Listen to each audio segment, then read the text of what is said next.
Hello, and welcome to episode 40 of Friends of the Show. I am Steven W. Skinner, and this is the only podcast where I interview some of the nicest and funniest people I know from the internet. They're the Friends of the Show, and this week's friend is Billy at White Green. We have a chat about the early days of Twitter. He tells me what it's like when you have problems on vacation. And he gets down to answering a lot of very great questions submitted by our listeners. So thank you to everyone who sent a question. Please follow at FOTS Pod on Twitter and send your question for a future guest. And now, Friends of the Show, episode 40 with Ya Green. Chance favors the prepared mind.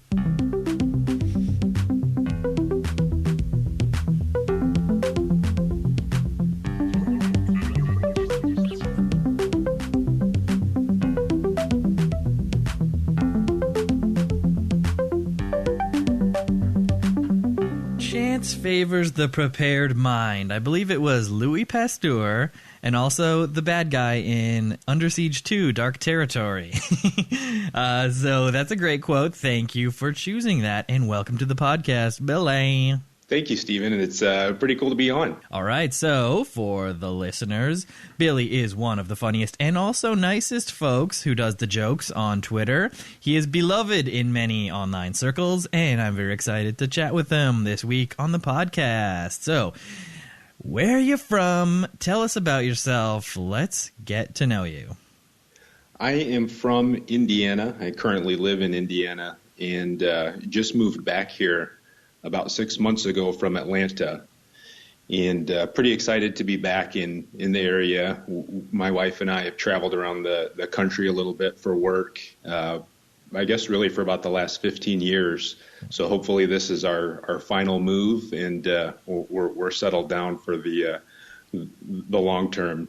Well, that's very exciting. So moving from hot Atlanta, was it too hot? It was too hot for me. I like to do a lot of things outdoors, mostly athletics, and my body had a hard time with it, just being in the intense humidity, things like bike riding and running. So that was kind of a struggle for me. So I didn't like that part of it, but it was pretty nice for the winter seasons because it didn't snow while I was down there. So that part was great. So now we're in the midst of pretty big winter storm here in Indiana, and I'm kind of missing Atlanta at the moment. Yeah, you can't have it both ways. Either suffer through the sweltering heat and humidity, or you deal with snowstorms like we do up here in the Northeast. So that's good. So what sort of athletics were you into? Sort of bike riding and jogging, or what? Yeah, and right before we moved down, I had been doing some triathlons, and I did a half Ironman actually the day before we got in the car and drove down to Atlanta. Oh man! So at that point in time, I was doing a lot of biking and a lot of running. And when I got down to Atlanta, I still biked and ran a little bit. I stopped swimming. I haven't swum since then. But now that I'm back here, I'm looking forward to getting back into triathlon again. Oh, that's very exciting. Yes, triathletes are very fit individuals, so we must mention that you are incredibly in shape from what I've seen. So that's very good, something to aspire to. I would like to be as in shape as you, so maybe I should start doing triathlons? Absolutely. You'd recommend it? Yeah, it's a pretty friendly community. That's one of the things that I was surprised by. I guess kind of just like Twitter. Once you get involved with it, most people are good and friendly, and it's just it's a nice way to be active, not just from a fitness standpoint, but socially. Oh, that's very cool. So, which is your favorite part of the triathlon? Is it the biking? Is it the running? Is it the swimming? For me, it was the swimming, only because prior to training for those specific events, I had never swam in my life. Really, I guess lap swimming more than anything. So when I did it it's a 1 mile swim, and we did it in Lake Michigan. So it was really the first time I'd ever done anything like that, like a really big open water swim. And I'm not a good swimmer still. I completed it, but I guess you could look at it as like a bucket list item for me. So that was definitely my favorite part. The easiest part for me was the bike, though. So that part was the least taxing on my body. But so the swimming was definitely the coolest for me. You're a natural cyclist, but yeah, that open water swimming seems extra crazy because you're doing it in like a lake most of the time, or some sort of natural body of water, not like a pool where there's no waves. It's a little bit more challenging, right? It was, and thankfully for me, the event was in August and it was still pretty warm. So it was considered a wetsuit legal race, and wetsuits give you a little bit more buoyancy. And so that helped me out quite a bit, not being a very strong swimmer. But it was very, very wavy the day that we did the race. And that part I was not used to. I mean, I had done all my training in a pool. So, again, I made it through, and it was a lot of fun. Very cool. Next time you got to train in one of those wave pools. Yeah, I'll go to Six Flags and do the majority of my training there. It's a good idea. Get out of the way, kid. I'm training for an Ironman. Very neat. So Indiana, what do we got up there? The Pacers, the Colts, that sort of area? I'm about 90 miles from Chicago. So I grew up as a Chicago fan. So Cubs, Bulls, Bears, not much of a hockey fan, but I always like seeing the Blackhawks do well. The Hawks, the Bears, the Bulls, all that kind of stuff. You grew up Absolutely. in that I mean, era? I was going through high school, like right when Michael Jordan was at his peak. So that was the coolest thing, was to see them win, so many championships, have him retire, come back and win more championships. Very cool. That's some dynasty era stuff. That's legendary performances. Well, the best. Yeah, that's very cool. We have the Raptors, and they're doing pretty good this year. So fingers crossed for them, and a shout out to all our Toronto Raptors fans who are listening. This could be their year. So I think that gives us a very nice idea about you. And I guess you mentioned that you travel quite a bit with your wife. And I think that leads nicely into your story, which I have titled National Lampoon's Costa Rican Vacation. Yeah, this was... I should preface it by saying ultimately it was an excellent vacation, and one of probably the best trip that I've ever taken. I think that my wife has ever taken. But for us to get it underway, it was just I won't call it a nightmare, but it was almost comically bad just the first day. And so we flew into San Juan, and it's really in the northern part of Costa Rica. And our final destination was on the southern part, beachside in Puerto Viejo. And it's about a 5-hour drive. And we decided that this was going to be really our first kind of adventure vacation, as opposed to going like an all-inclusive resort or somewhere in the States where, you're in your own comfort zone. So we flew in and rented a car, and we stayed a night in San Juan, and then the plan was to get up the next day and drive down to Puerto Viejo. And the good thing for us was that it's kind of just highway driving. I think there were really only 2 highways that you had to get on in order to get down there. And so we get up the next day, and it's pretty early just because it was a 5-hour drive, and we wanted to make sure we had plenty of time once we got down there to get settled in. And we get on the road. We're probably 20 minutes outside of San Juan on the highway, and then all of a sudden traffic is just stopped completely. And we sat there for probably about an hour just thinking, well, traffic's going to free up at some point. We'll be able to drive through, and, we just lose an hour. Well, eventually there's this guy on a bicycle. He's an ice cream salesman. He's on a bicycle. It's one of those tricycles, actually. Yeah, like what are those guys? Dickies? Or riding down the middle of the highway backwards, and meaning against traffic. And he's just yelling, "Mañana, mañana, mañana." And I know a little bit of Spanish. I'm like, okay, so that means tomorrow, but that's not the full story. And there was actually an American tourist right behind us, in the car behind us. And he gets out of his car and he talks to the ice cream guy. He obviously knew Spanish. So I got out of the car and I went back and we talked for a little bit. And he's like, yeah, the guy's saying that the road's closed. It won't be open until tomorrow. We're like, oh, that's terrible. I mean, our reservation is down in Puerto Viejo and we'd like to get there and, start our vacation. So at the rental car place the night before, I had rented GPS just in case, because I'm like extra nervous, super sheltered guy. I'm like, okay, let's play it safe. And so my wife and I start talking, and we're like, well, we could go across the country. You can drive across the country, not use the highways, and you can still get there. It just takes a little bit longer. So we're okay. Well, we have this other American tourist. He's going to do the same thing because he's kind of going in our direction, and we'll kind of tag team it. It'll be fine. So we decide to do that, and immediately after we get turned around and are starting to head the other direction, it starts raining, and it's like the torrential downpour rain. It's the worst rain that I still to this day have ever seen. Ooh, that's that real rainforesty rain. Exactly. I mean, it was just buckets, and so we're starting to navigate cross country in Costa Rica, literally through the mountains, and we're not even halfway there yet, and all of a sudden the GPS gives out, and we realized that it wasn't charging in the car. The car charger did not work, so no. GPS was done.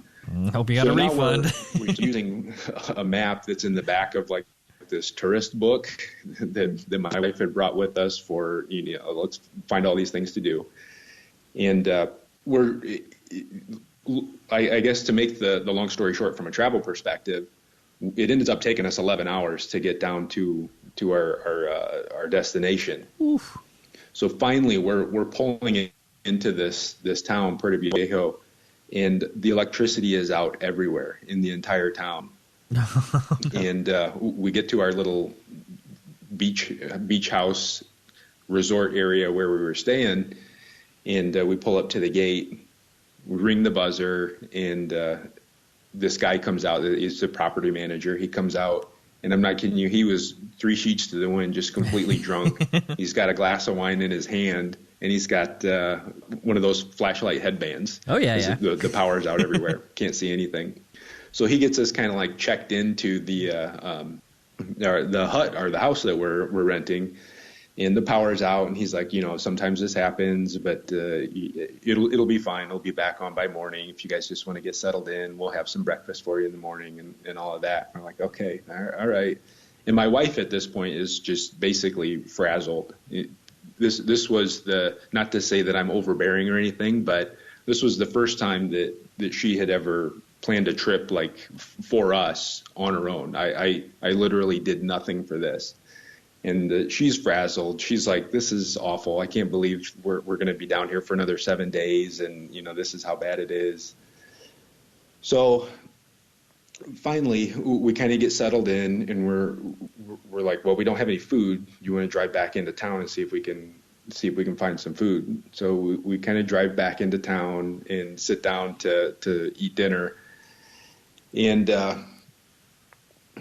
as soon as the waitress brings us our food, my poor wife just starts bawling right there at the table, and she's just like so distraught, so emotionally, drained. Mm-hmm. And here we are for another 7 days in this environment where we don't, completely out of our comfort zone. And that was pretty much it. I mean, it was just a crazy day, crazy long day, challenges all over the place. The bit of uneasiness that we had was when we finally that night went back to the beach house. The power was actually on, so we were happy about that. The bathroom was an outdoor bathroom, but it was not like a porta potty, anything like that. It was just an open air outdoor bathroom, and that's where the shower was, and that's where the toilet was. And so my wife is finally like, well, I'm going to go out there and take a shower and just get comfortable, and then, we'll go to bed. I'm like, okay. So she walks out the door, and like 2 minutes later, she comes walking back in. She's like, there's a bat in the bathroom. And I'm like, oh, no, just one thing after another. So we called the drunk guy, and he gets on the phone. He's like, well, it's a bat. We're not used to bats in the bathroom. So the guy comes and shoos it out with the broom, and that was pretty much it. So we went to bed that night just completely drained, emotionally devastated, and then we got up the next day, and it ended up being an amazing vacation. It was really awesome. Yeah. So I guess my takeaway from it is, just have a positive attitude and go with the flow a little bit, and you'll be fine. But I still look back fondly on that terrible day, and now I'm like, yeah, but it was. Now I look back, and it's a decent story, but it was a lot of fun at the time. I wish I would have just taken a step back and enjoyed more of it rather than be stressed out about it. Yeah, that's the key. Like, travel can be very stressful, but then at the end of the day, you still got to enjoy your delightful vacation. Got to see some sun and surf. And so you got all your stress out of the way on the day one, and then you got to relax for the rest of the days. Yeah, it was really good. Yeah, I look back on it, and because neither of us had really traveled that much outside of the U.S. or into Mexico, where it's pretty tame. And so all of those experiences are probably like normal occurrences for really worldly travelers, but for us it was we weren't ready for it. Yeah, and next time you can brush up on some Espanol, right? So then you can converse with the locals. Absolutely. The only other word I knew, if he was saying biblioteca, I would have been good. I would have understood. Library, okay. Biblioteca. ¿Dónde está la biblioteca? It's a classic sentence. All right. Well, I'm glad that you survived and you made it through that vacation. And I think you just recently got back from another vacation. You're a vacation pro. You were just in Mexico, was it? That's right. We went with my wife's family. We went down to where did we stay? We were at an all-inclusive resort, and it was pretty relaxed, and we're well taken care of. There was no misadventures trying to go through the mountains in a monsoon. Yeah. So it was fun. We went down and stayed with her parents for 3 days, and then they flew back. Her brother was there as well. They flew back after 3 days, and then we stayed for another 4 just by ourselves. So it was kind of a nice split to hang out with family and spend time with them. And then have some normal alone time, just for us to relax and chill. No, that's a great vacation. Sounds very relaxing. Nothing to worry about. Did you have those? It was all inclusive. So did you carry on those like big Bubba mugs or whatever? That's kind of like a thing. No, not quite like that.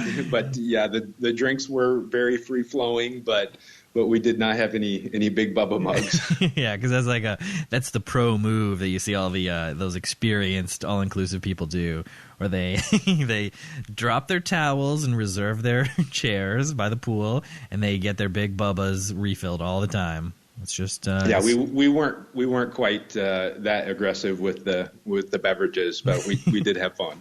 That's great.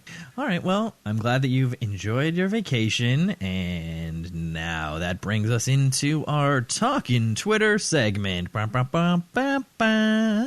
So it says here on the internet that you joined Twitter in April 2009. Is that correct? It is. That's I guess when I registered my account, but I don't think I became an active user really until maybe 2012. Okay. I probably started tweeting, but certainly not like what I do today. But you locked in the account in 2009. So that means you've been on Twitter for almost a cool decade. I know. It's strange to think that. Yeah. Now tell us, what was it like in the olden days of Twitter? Do you remember those early heady days when you weren't tweeting much? What was going on Twitter? I honestly think I registered the account, and then I probably didn't touch it for 3 years. I don't even think I browsed. Just locked in that handle. Oh, what was that? You just locked in the handle. You didn't want anyone to steal your handle. Yeah, pretty much. My handle was kind of a carryover from an online forum. So I was internet savvy, I guess, for a while, and I locked it. You're right. I locked in the handle, but didn't really start browsing until probably 2012. Mm-hmm. And then at that point, I was really browsing mostly jokes. I think back to then. I think a lot of the people that I followed were just jokers. I didn't really use it for news or anything like that. It was just, I think, to get a daily dose of humor. Yeah, and that's what we all love to do, myself included. That's what I use Twitter for, and occasionally it keeps me up to date on happenings around the world. But yeah, mostly for the jokes. All right, so yeah, you were back, even in 2012, that was still sort of pretty early days. People were still using hashtags a lot and stuff. I remember I was using hashtags as punchlines back in 2012 when I first started. So, what has been a memorable experience on Twitter? What was your most memorable interaction or experience or something that happened on Twitter? Yeah, it's probably, I guess I'll look back to maybe 2 years ago or so when I started trying to write jokes at least. And I was really just sending out tweets, and I didn't look at Twitter, I guess, or probably didn't understand Twitter as a social environment. I just thought, well, people just post jokes and then they get a bunch of followers, and it's fun. And so I did that for a while, and my account didn't grow. I probably wasn't writing good jokes either. I could go back and look at them. I don't think they're that great. But there were a couple people that reached out to me and said, "Hey, are you writing jokes?" And I'm like, "Yeah." And so they introduced me to DM rooms, and the Pale Space Writer, or Pale Writer at the time. He's the Pale Space Writer now. Mm-hmm. He was one of those guys that kind of took me into DM rooms and helped foster, I think, more of a creative type of thinking, and more like if you want to write jokes that people will respond to, here's some different ways to think about it. So that part really opened me up to the social side of it, which is, to be honest, that's probably more what I use it for today than anything else. I mean, I still write some jokes now and then, but some of the relationships that I've created are probably more important to me than the jokes. And that's probably the most impactful experience that I've had, is kind of the transition from just pushing tweets out to actually having relationships with some of the people that I've met. Yes, that's great, and that's why we're all here. That's why I have the podcast, just to share some of my Twitter pals, and it's great, getting to know different people through this social medium that we all love, called Twitter. So that's lovely. Shout out to Pale Space Rider. Everyone should go check him out. And now the next question from Talkin' Twitter is, what's the weirdest thing that has happened to you on Twitter? Woo, it's a weird place. Well, this is pretty funny, I guess. I mean, I think it's funny. But after maybe a year of being more consistent with some of the jokes, and after I think my account had grown a little bit, I mean, I was maybe around 1,500 followers. I honestly don't remember. But I got a direct message from a guy who was managing a company, and it was basically at @ygreen_energy, something like that. I don't remember the handle, but he wanted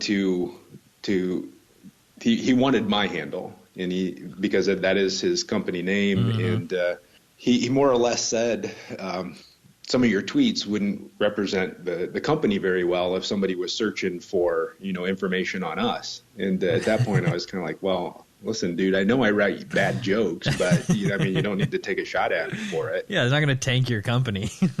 Yeah, and I kind of got a kick out of it, because I've pretty much always had the same avatar, and I'm like, if somebody's going to search for your company and they see my avatar and a dumb joke, I don't know if they're going to associate it to you.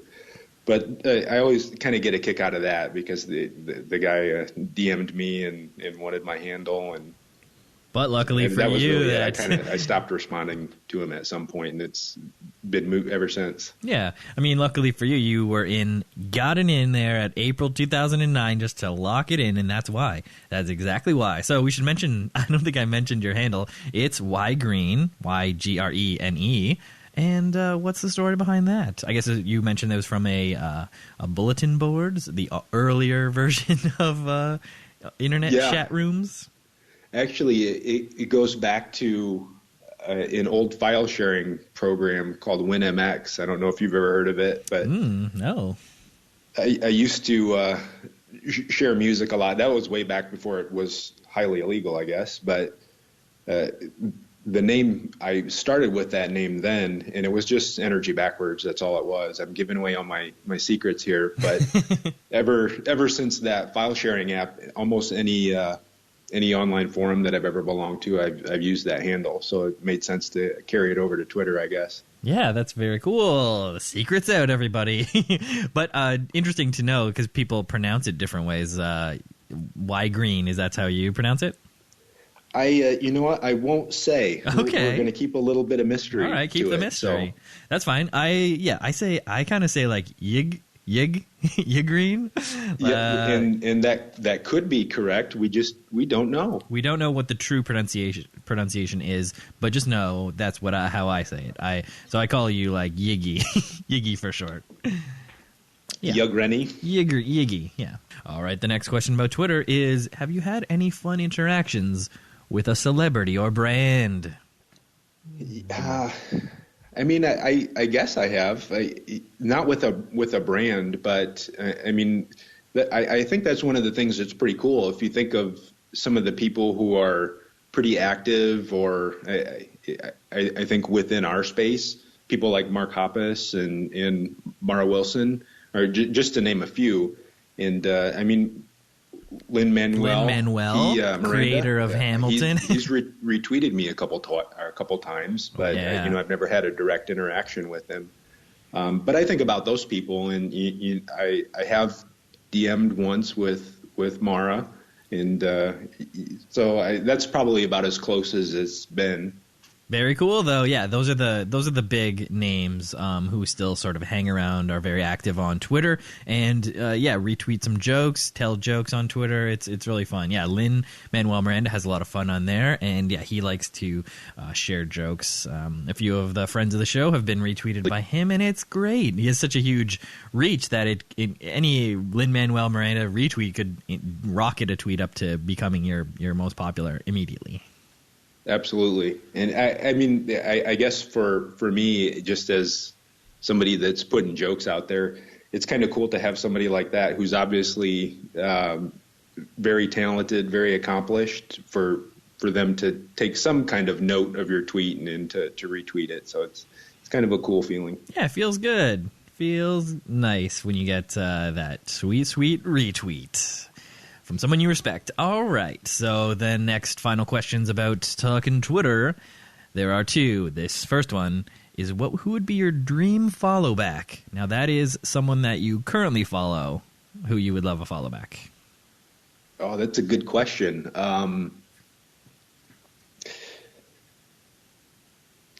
Maybe let's go to the second question. I'll try and come back to that. All right. Well, it's really the same. It's a similar question, but it gets much harder. The ultimate dream follow back. Now, this is any person, real or fictional, living or dead. Real or fictional, living or dead. Wow. Yeah, that covers it all. So any person from the history of time, immemorial, real or not. That is, well, just based on my quote from coming from, Under Siege, I guess Steven Segal. I'd love to have a Steven Segal follow. Boom, Steven Segal. Yeah, that's not real, but that's what I'm going to go with for right now. Well, you could also have the character from Under Siege that he plays, right? Have that guy. Casey Ryback. That is a good one too. That is very good. Yeah. So you could have either of those. No, I'm sorry, Steven. I don't have anybody that I follow today that I guess if I had to say one of the people that I follow that don't follow back, that I really like their tweets, and I mean, they're just very creative, and it's sometimes off the wall, but at Bineal. Okay. Yeah. Very good account there. So yeah, I really like his stuff, I guess. Yeah, really crazy, off the wall, but so funny, like absurd, but just it really strikes that funny bone. Absolutely. All right, and that brings us to the end of that segment. Thank you for sharing those answers. Now we get into the tweets themselves.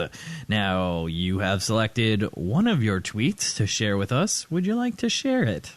Yes, absolutely. I'm going to double check to make sure that I remember which one I shared with you. Double check. Check on the internet. Checking the online. Oh, it's Pop Tarts. Pop Tarts is the name of this tweet. Yeah, so that was probably my first tweet that had any kind of success. And it's less about the success of the tweet and more about the story of why. And so this was, again, way back when I was just pushing stuff out there. And I guess I just didn't have a sense for kind of content that other people would enjoy. I was just pushing out stuff that I thought was funny, and it wasn't. So I Am Space Girl I had a tweet call, and she said, send jokes, and so I did. I probably sent her two of my jokes that I thought were good, and she didn't retweet either of those, but she went to my timeline and scrolled down through the tweets that I had on my timeline, and she retweeted this one. And this one caught her eye. Yeah, and it was the cool thing about that was, like, here's this person I don't know. At that time, I didn't know her, and she didn't know me. But she had the wherewithal to kind of say, okay, well, the stuff you sent in isn't that great, but I'll go check your timeline and see if you do have anything else that's good. And she did. So I always thought that was really generous. And after some time, I got to know her. And we're in a couple rooms together, and she's just an excellent person. And that, to me, that kind of sums up the whole experience of Twitter for me. Is, it used to be about just tweeting mindlessly into the abyss, and now it's really a little bit more about relationships and having friends that I interact with. It sure is, and we should give a shout out to Sky at I Am Space Girl. Space Girl Incognito, everyone should be following her. She's the best. All right, now hit us with this tweet. Oh, it's read it. It's in brackets, opening Pop Tarts, I find ninja stars. Me, what the hell? Pop Tart sails by me and lodges into the cabinet. Ninja behind me, what the hell? It's just kind of bizarre. And I remember this, just a couple other notes on this one. This one was complete spur of the moment. The thought just popped into my head, and I captured it in a draft, and that was it. And then I think I ended up tweeting it later in that day that I thought about it.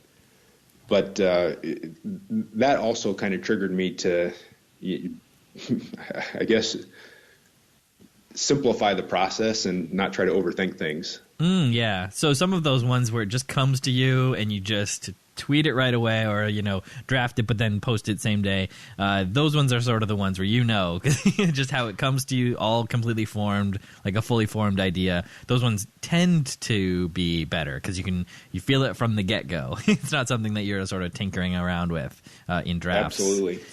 So yeah, that's a very good one. I love picturing the ninja being like, what the hell?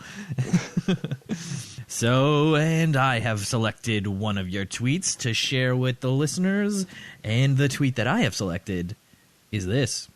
Hey nerd, who brings a friggin' book to a bar? My eyes narrow as I close my worn copy of Advanced Techniques for Winning Barroom Brawls. I'm going to beat that guy up. Excellent. That's a very, very nice reading of the tweet, by the way, Steven. Oh, thank you. So I'm assuming that you've been in many barroom brawls. Actually, I have. I am a pretty rough and tumble character. Actually, it's funny that we're talking about the tweets that just pop into your mind, and then because I would say probably 97% of my tweets are the tweets that just kind of pop in and I send them out.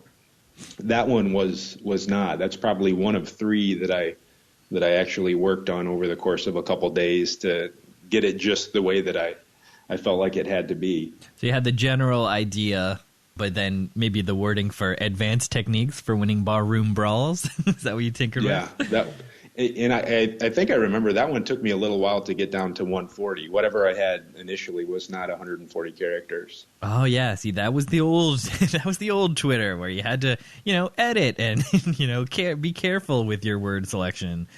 Not anymore. The good old days. The good old days. Well, thank you very much. Those are great tweets. Everyone should be following Y Green here. And now we get into your tweet picks from others. Now, do you want to hit us with one of your tweet picks from other pals? Yeah, I'll start with the one from Merman 5. And obviously he's got a million just hilarious big tweets, and this one isn't super big from a like and retweet perspective, but it is absolutely hands down my favorite tweet of his. So I'll read it and then I'll go into a little bit why, I guess. It says, "I don't get why you have to call my wife," and then in asterisks, "Librarian ignores me while on phone. Your husband is here trying to check out a book about ramps." And I think the thing about his tweets, most of them anyway, that are so great is that he can completely set a scene and set the emotions in like 2 sentences. And it feels like he's so good at it. And the thing I like about that one the most is like I identify with the guy trying to check out the book, and I identify with the librarian too, because that would totally be me, where I'm trying to do something that's just going to end up getting me into trouble, and somebody knows, and they're going to tell my wife and be like, "Listen, he's at it again. You got to put a stop to it." This librarian is such a tattler, but I guess looking out for your best interest probably, and maybe your wife's best interest. Yeah. So Brent is great. Everyone should be checking him out at Merman5. That's 2 R's and the number 5, and he's one of the best. So we'll get into your second pick. From others, we should give an honorable mention to your friend of the show, your pal Mild Sauce, who got the original pick, but in his classic Mild Sauce case, he has deleted it. So we picked a runner-up tweet, and it is from our good pal Sweatpants Share at house_feminist, and her tweet is this: "Please quit telling me to keep up the good work. The good work was an accident and impossible to replicate." This is a great one. I love that so much. Again, I guess it's probably because I identify with it so much. I guess I could think of it in terms of tweets, because there are times when I write tweets and people are like, "Oh, that's so funny," and that's so funny. I'm like, I can never replicate that. I'll never be able to do that again. It's just that anxious feeling, but. Same thing with work and in personal life too. It's like it just feels like sometimes those things happen by accident. You're like, okay, well, I can never do that again. But yeah, that was just a stroke of genius. Well, it's a great one. Everyone should be following Morgan at house_feminist. And I would say great picks. A couple of great picks there. So good one, Billy. Thank you. Thank you. All right, now we get into everyone's favorite segment. Questions from Twitter. So, as I mentioned, you are beloved online in many of the communities. So, we got a lot of great questions. So, let's get underway. First question from friend of the show at LeBeargirdle. And Brandon asks, whose name is spelled correctly at Brampersandon_ or mine? Only one can be correct. Also, in a world where it's illegal to have exactly 4 wheels on a car, how many wheels would they have? Both very good questions. Good questions. I guess I will have to say that because he's asking the question, and I'll just say Brandon's name is spelled correctly. Is that fair? Can I say that? It's fair, yeah. And if you listen to the show, you will learn how to spell his name. So go back and listen to that episode if you want to know. And then the second one was, I guess I'd have to guess that the 3 wheels. You'd have to go with 3. It feels like from a stability standpoint. I don't know. Yeah, I think so too. And I think we can all picture that the car from Mr. Bean. If you remember, there was that 3-wheeled car that always kept giving him trouble. So there you go, 3 wheels on a car. And the next question comes from friend of the show, Kevin, at Pan Midwest. The Pan Midwesterner asks 3 questions, and the first is, what makes Indiana the best state? The answer to that is, I don't know. I don't know that it is the best state. I mean, I guess I live here, but I don't live here because I think it's the best state. I guess because of the corn. The corn. That's final answer. The corn. Well, it's unexpected. It was an unexpected answer, but fair. And it's not just because you live there. It's very diplomatic that you say that it might not be the best, even though it is your current state. All right. His next question. When did you realize you were funny? That part, I mean, I will take that as a compliment. Thank you, Kevin, for implicating that I am are funny. But well, I would like to second it. So that's multiple people saying you're funny. So when did you realize it? Probably in college more than anything else. I was a pretty quiet kid growing up. I'm still pretty quiet now, but I think in college is when I opened up a little bit socially and just became a little bit more active. And it was probably then that I developed my sense of humor more than anything else. All right, so you started getting laughs around the dorm. Yep, absolutely. That's it. Do you want to give a shout out to your alma mater? Purdue University, go Boilermakers. Purdue. I used to have a Purdue hat. I loved the logo. So his final question from Kevin: can you teach us how to at? So I guess you're a prolific at replier. Yeah, I should apologize to a number of people on Twitter. It's not something I do intentionally. It just kind of happens.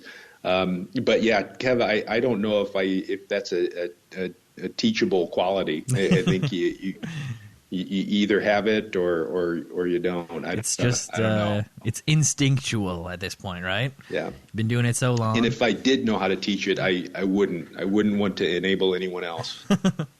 Well, we all like a good at, but we all don't like a bad at. So, there's a fine line, and it's hard to walk that sweet balance between good ats and bad. So we all need to learn how to at reply a little bit better. I myself used to be a bad adder, and I hope that I've gotten better over time. But yeah, so thank you very much, Kevin, for those great questions.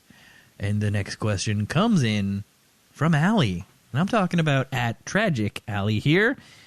And she has this question for you. Dear Billy, one has to go. Which one can you live without? 1, Peter Pan peanut butter. Or 2, beans. She's taunting me a little bit with this question. Uh-oh. Are these 2 of your favorite things? And I should say one of my most cherished relationships on Twitter is Allie. Oh. And I'll come clean with it. Beans would have to go. I could never give up peanut butter. Peanut butter is one of your staples. How do you enjoy your peanut butter? Do you have it on sandwiches? Do you have it with fruit? What do you do? Yeah, just about any way you could imagine. Sandwiches, fruit. I eat it by the spoonful. Just scoops, if I just need a little bit of fat. I guess put it in shakes. Put it in shakes. Man, that's good. That'll give you a little bit of a boost, right? Before you go out Absolutely. to run a triathlon. Do a triathlon? It really is. It's a great food for triathlon. I mean, you burn so many calories, sometimes it's hard to keep them in your body. Yeah, a spoonful of peanut butter will sort that right out. Handful of beans, not going to do it. I mean, I guess it would, but I don't know. All right, so it was peanut butter, and it's specifically Peter Pan. Is that your brand?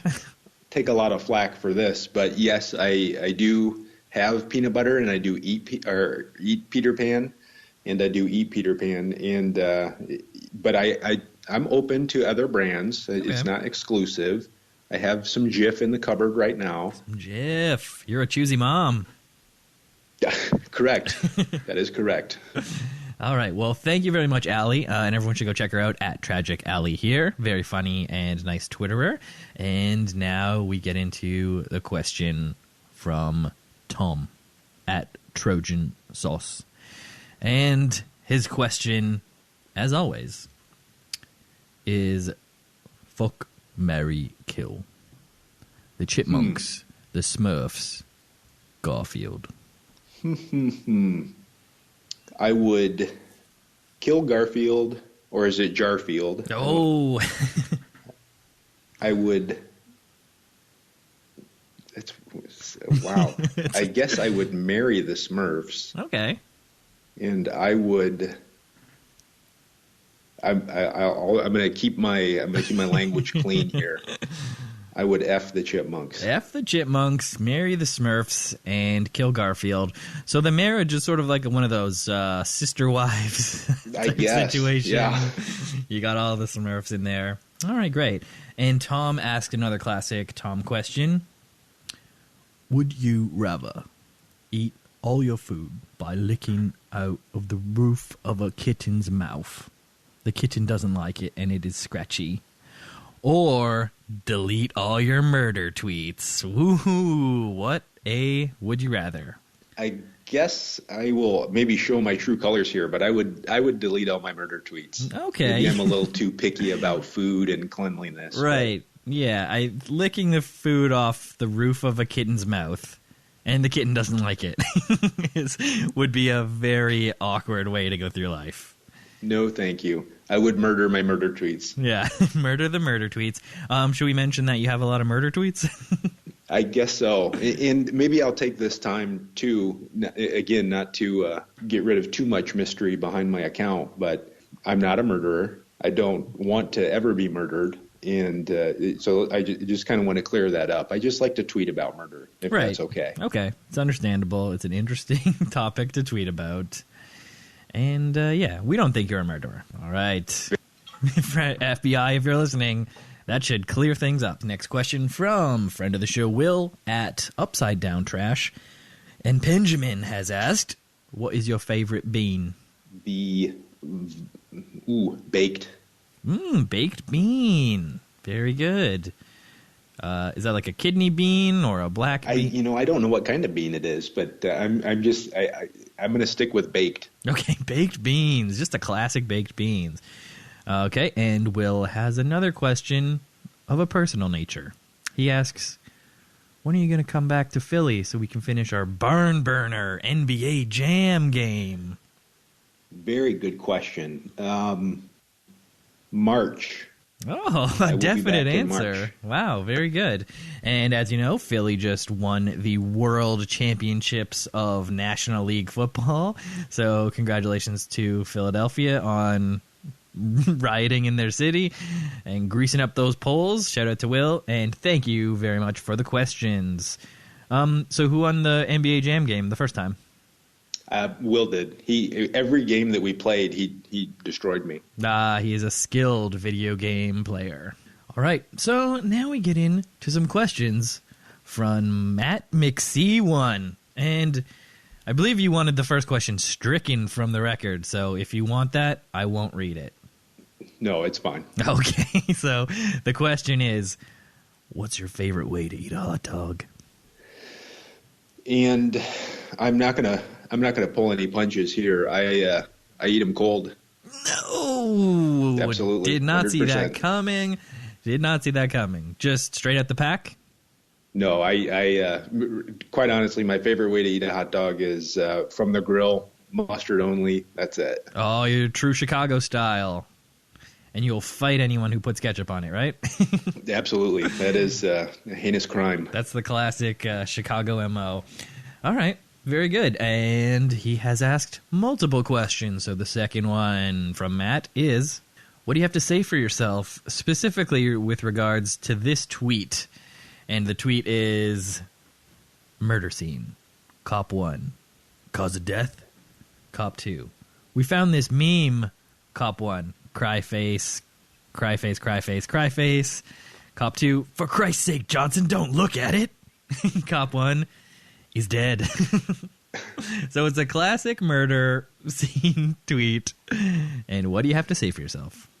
Yeah, I guess we're all people, and we grow and we learn with age and we develop and we change, and I'll just leave it at that. Okay. I think that was from 2016, that tweet. Yeah, I think, we've all moved on, Matt. We've moved on from that time. All right, and the final question that Matt has put to you is, what are your most controversial chili-related opinions?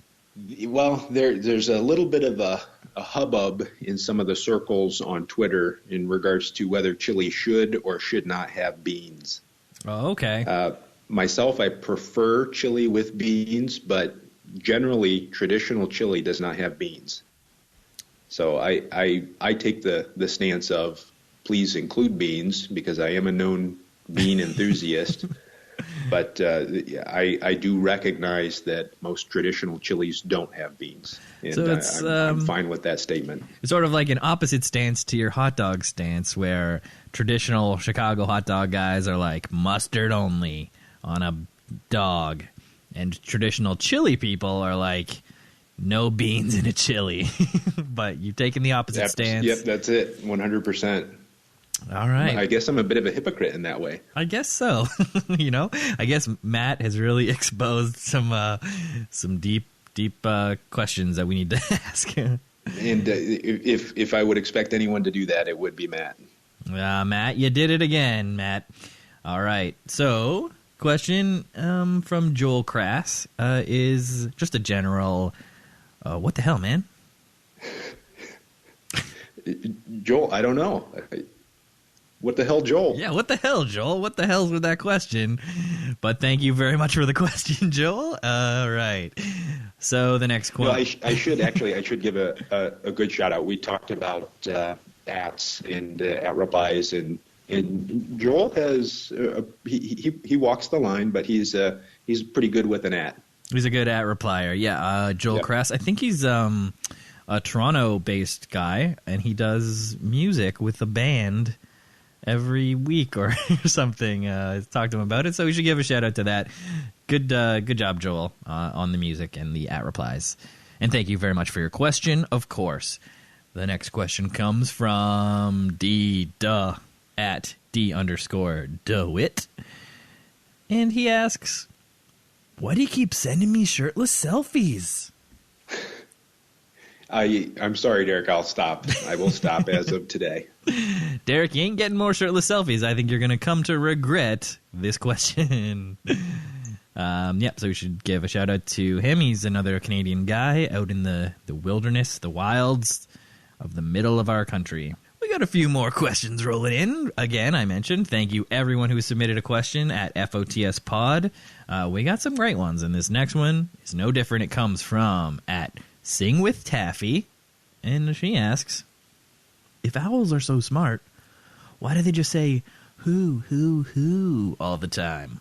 They want to know who let the dogs out. That's it. That's the answer. Oh, bringing it back to the Baja Men, who have still never found out.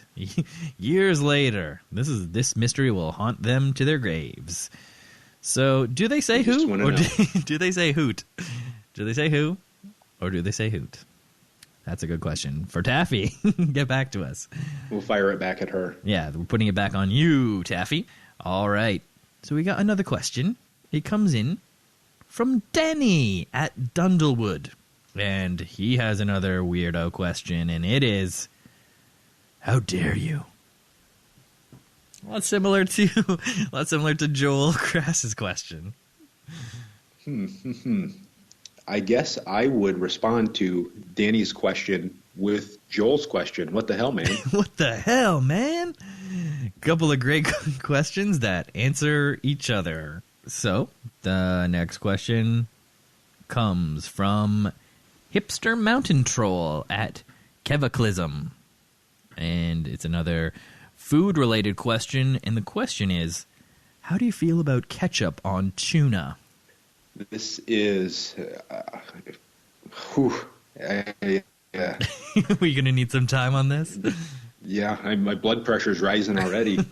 This is bringing Matt back into the conversation. Matt is a strong proponent of ketchup on tuna, and I probably feel the same way about ketchup on tuna, that Matt feels about me eating cold hot dogs. And beans and chili. Bristle at the thought. Yeah. I mean, I don't know. I'm going to say no to ketchup on tuna. But I don't know. I would agree. Yeah. That's a no situation. It's a no situation. So I think Matt is going to have to get back to us with some defense of ketchup on tuna. But thank you very much, Kevaclism, for that question. All right, we got a couple more here as we're winding it down. And the question is from Yacht Rocker at Economy Bacon on Twitter. And his question is, what's the worst commercial you can remember seeing? Also, I'm good, right? I'll answer the second one first. He is good, definitely. Oh, that's nice. And the worst commercial, I don't know any. Pretty much, I'm struggling a little bit because I don't watch TV that much. Okay, and when I do, we generally DVR and we're not. Yep, we're fast forwarding through those ads nowadays. I will go with. What a stumper! I gotta come back to that one. I gotta phone a friend or something. I don't have an answer for it. We don't have quite the answer at our fingertips just yet, but let that settle into your mind because we got one more question, and the final question comes to us from he called me Greenhorn at What's a Greenhorn? And that person has asked, how's that no stabbing request working out for you? Well, 2018 has been pretty good. I have I've only been stabbed 7 times. I was gonna say is it's a stab-free 18, but it's not. Not stab-free, but I'm definitely comping below 2017 numbers, so that it's positive. We got to take the positive from the situation. You're under the average stab amount. Correct. I'm down from last year, so I'm taking it as a win. You're trending year over year, quarter over quarter down in the stabbing department. Correct. All right. Well, that's very good to hear. I'm sorry that you've been stabbed a few times, but it's good to hear that it's less. It's good to hear that it's less. And any commercial, do you remember? Is anything coming to mind? You know what? I will just go with any McDonald's commercial that featured Grimace. Grimace is just outright terrifying and quite alarming. So any McDonald's commercial that features Grimace, that's the answer. Ronald McDonald and friends in the Hamburglar Touch. Rabble cheeseburgers. That Hamburglar wishes everything he touches would turn to McDonald's cheeseburgers. Cheeseburgers. Touch. Cheeseburger. Touch. Rabble big cheeseburger. Don't touch Grimace. Boy. Touch my face. It's a good time for the great taste. You haven't touched your cheeseburger. Okay, I agree. That was awful. Sorry for everyone who had to listen to that. But how did you have that on demand? Like no, that? I just googled a YouTube of Grimace McDonald's commercial, and it was horrifying. So if you want to take a look, I definitely recommend googling that and watching the video of the commercial you just heard. It was freaky. Not good.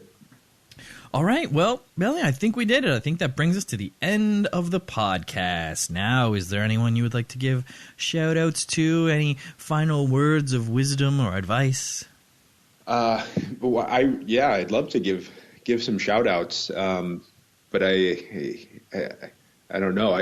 How long can I go? You have a couple, like 10, 15 minutes or so? I could just start I know, it's a lot. You're so beloved. You have so many friends that we couldn't possibly name them all.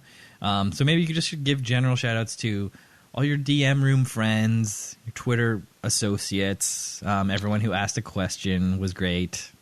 Yeah, they were, and no, I won't try to single anybody out just because I know by the nature of doing that I'll exclude some people that shouldn't be excluded. Yep. But I guess the shout out that I will give is to anybody that I interact with and on a daily basis, and even some of those folks that I don't interact with on a daily basis. You know, I just value the the friendships that I've developed over, the last couple of years. Never would have guessed, but it's a pretty cool experience. So for those folks that are out there that like reading jokes and want to start writing jokes, just start doing it. And eventually, you open yourself up to the community and make some friends and have fun. Try to make Twitter a positive experience versus a negative one. Yes, what a lovely sentiment. Well said, Billy. Thank you very much again for joining me this week on the show. I had a lot of fun. And if there's nothing else, I will wrap it up by playing the theme song. Thanks, Steven. All right. Thanks, Billy. And thank you for listening to the podcast. Really appreciate it. Remember to check out at FOTS Pod on Twitter and send a question for future guests. And I guess that's about it. So thanks, Billy. Thanks again. Have a great night. You too. Well, that's it. I hope you enjoyed this week's episode with Billy. I recommend checking him out on Twitter at YGRENE. It's energy backwards, for very funny jokes all the time.